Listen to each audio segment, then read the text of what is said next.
Namaste. So some of our viewers have the opinion that an honest, open, wide-ranging discussion of death based on the authentic scriptures is too much. And they interpret the fact that we're not getting any meaningful comments on these videos as evidence that the viewers aren't getting it or don't understand it or can't grasp it or something like that. I think that's underestimating our audience, because we all are going to die. So don't we deserve an honest, deep, truthful discussion of death? I mean, the topic of death is very prominent, even in Disney videos designed for kids. Come on. And every child over the age of 12 or so knows that death is inevitable. So as grown-up people, as responsible people, we want to make this evidence from the scriptures available to everyone. So you don't have to go digging through reams of Sanskrit scriptures to get this information, because we are bringing it out in this series. What is the problem with that? Why do we get criticism for bringing it up? I don't get it. So let's take a final look at this question of death and how to deal with it. First of all, what is death actually? What is really going on at the time of death? Let's take a reading from the 4th chapter of Brahma-sūtra. At the time of death, the function of the organ of speech merges in the mind, for so it is seen, and so the Upaniṣads say. And for the same reason, the functions of all the organs get merged in the mind. That mind merges in the vital force, prāṇa, as is revealed in the subsequent text. That the vital force is withdrawn into the ruler, the individual self, is known from such facts as approaching that self at the time of death. The soul comes to stay among the elements, it being so declared by the Upaniṣads. The soul does not come to stay amidst a single element, for both the Upaniṣads and the Smṛtis show otherwise. And the mode of departure at the time of death is the same for both the knower of the qualified Brahman and the ignorant man, up to the beginning of the path of the gods. And the immortality that is spoken of is the one that is attained without burning ignorance. That group of elements, counting from fire, continues till complete liberation. For there is a declaration of the continuance of the transmigratory state till then. Brahma-sūtra 4:2-1-8. So, as we have previously discussed, the senses reside in the mind. The sense organs are simply receptors or sensors that pick up the data from the surrounding environment and channel it into the mind, where it appears as sense perceptions. So the actual senses reside in the mind, are part of the mind, and at the time of the death are withdrawn into the mind. Then the mind itself is withdrawn into the vital force, the prāṇa. So Shankaracharya brings this out in his purports to these verses, which you can see in our series on Brahma-sūtra, that meditation on the vital force leading to identification with it is the secret of immortality. So if we want to conquer death, if we want to deal with death in the most efficacious way possible.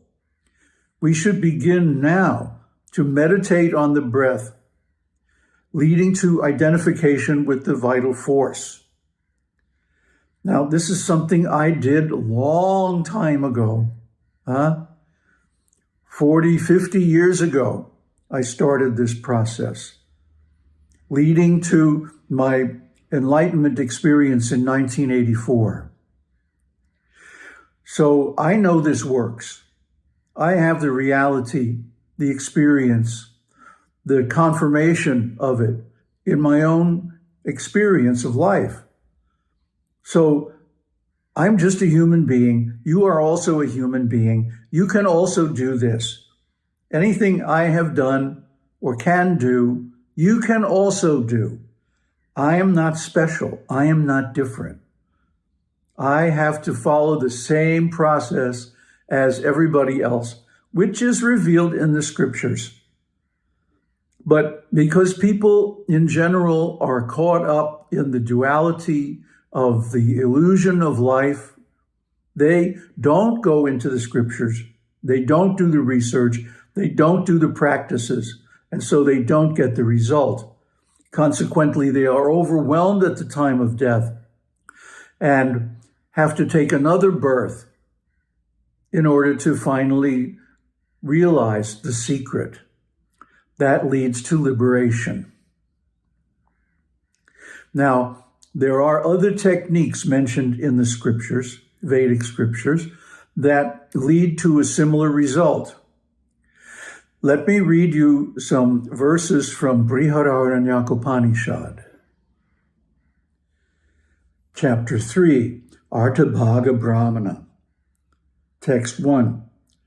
Artabhaga said, Yajnavalkya, since all this is food of death, who can be that God whose food is death?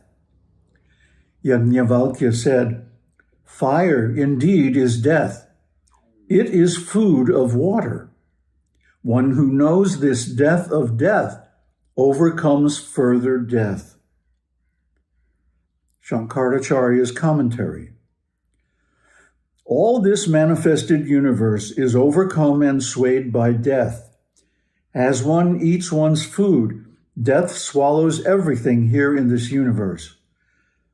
The question raised by Artabhaga is whether there is another entity who swallows this death, which swallows the worlds.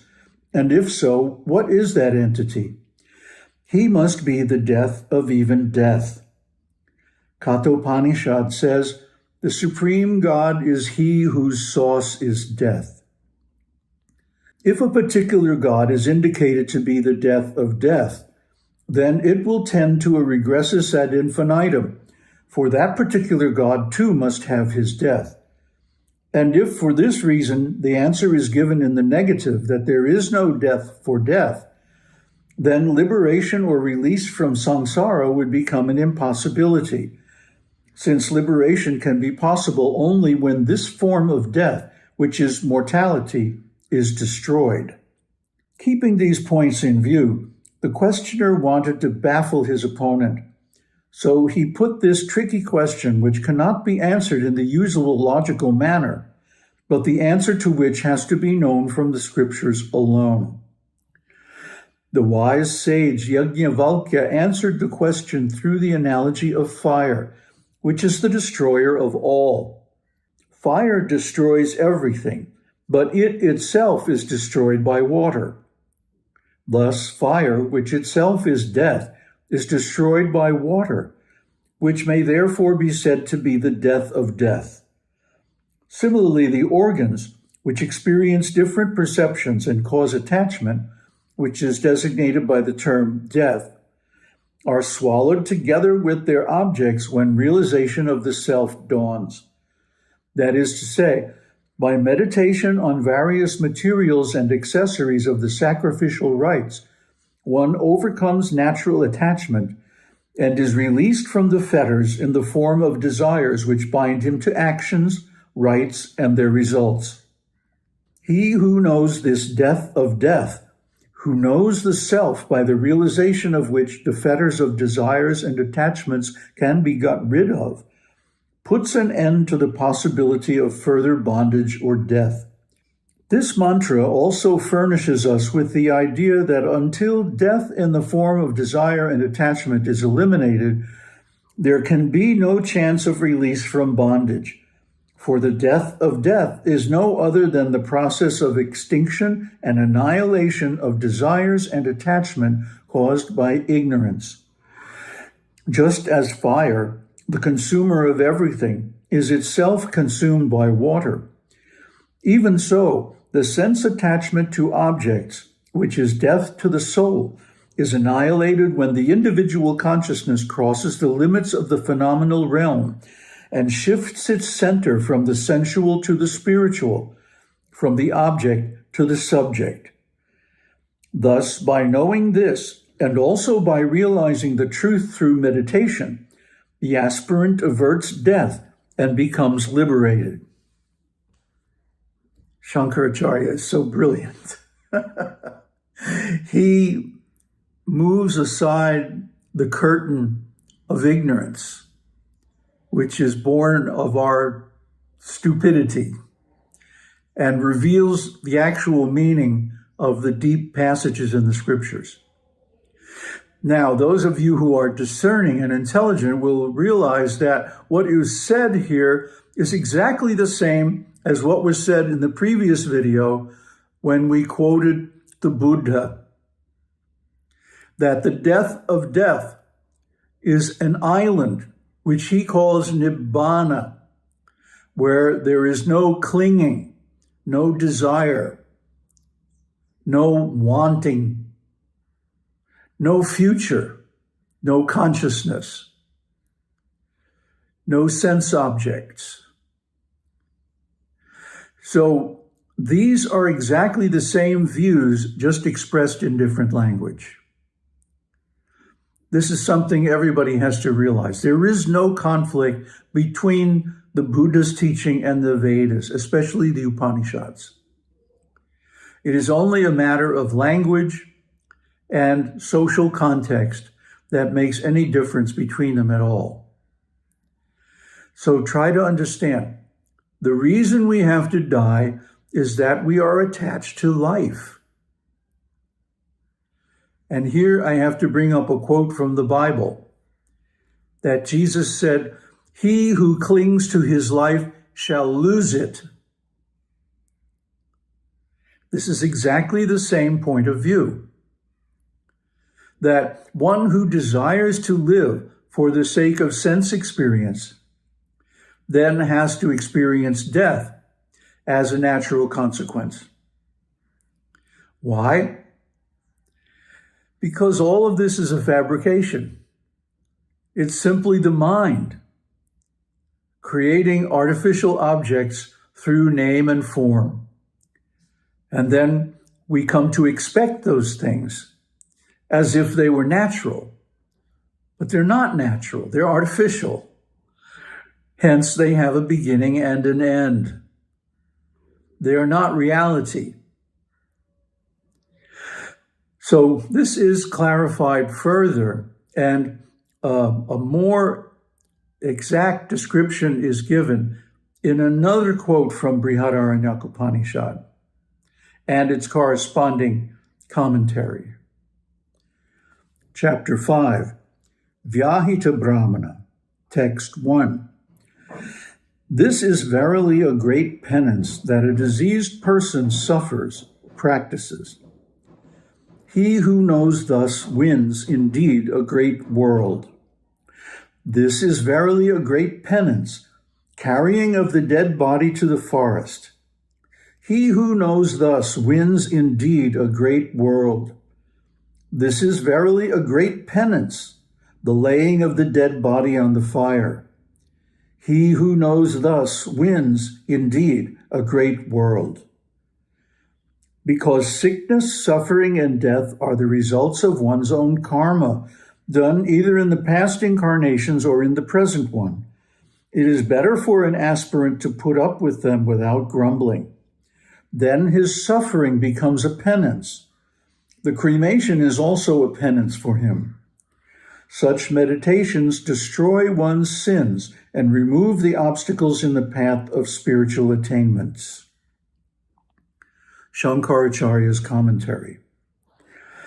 This section prescribes a meditation on physical suffering and on the taking of one's own dead body to the cremation ground and placing it on the funeral pyre. If one is sick, one need not grieve, for grief is caused by the experience of an irreconcilable position, and if one is able to reconcile it by some means, the grief will vanish. The logic behind this is simple. The fact that a particular circumstance which is painful to one is not painful to others shows that the circumstance by itself is not painful, but it causes pain to one who is not able to reconcile with it. When one is physically ill, instead of crying and creating a situation very uncomfortable to oneself and others nearby, one is advised to contemplate the illness. This is a kind of tapas, meditation. Tapas involves production of heat. In illness such as fever, also temperature rises. So meditation and illness are both productive of heat, and both have an element of suffering. Thus, one should meditate on physical suffering as tapas, or austerity. Through this meditation, the incompatibility that generally exists between a suffering body and the mind is removed. Similarly, one should meditate on the process of carrying one's own body to the cremation ground, and then on its being burnt in the funeral pyre. This meditation results in washing away all sins and evils, and in the attainment of excellent worlds. So the mantra here repeats 3 times that this meditation results in attainment of excellent worlds. What does that mean? Brahma-loka, Shiva-loka, Shakti-loka, or even Brahman itself. Why? Because by willfully meditating on one's own death and the destruction of the body by placing it on the funeral pyre, one cuts the cord of identification and attachment that binds one to the physical existence. That means one becomes birthless, not born in a physical body. And one who is not born cannot die. Functionally, this means dropping the attachment to the physical body and becoming identified with the vital force, prāṇa, instead, just as was described in the previous shloka.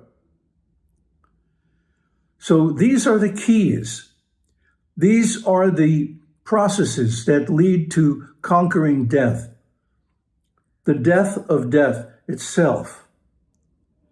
And this is what we should be looking into as a cure for the fear of death, which is the root of all fears. Thus, one who realizes this becomes fearless in this life and attains the highest destination in the next. Aum Tat Sat. Aum Shakti Aum. Aum Namah Shivaya.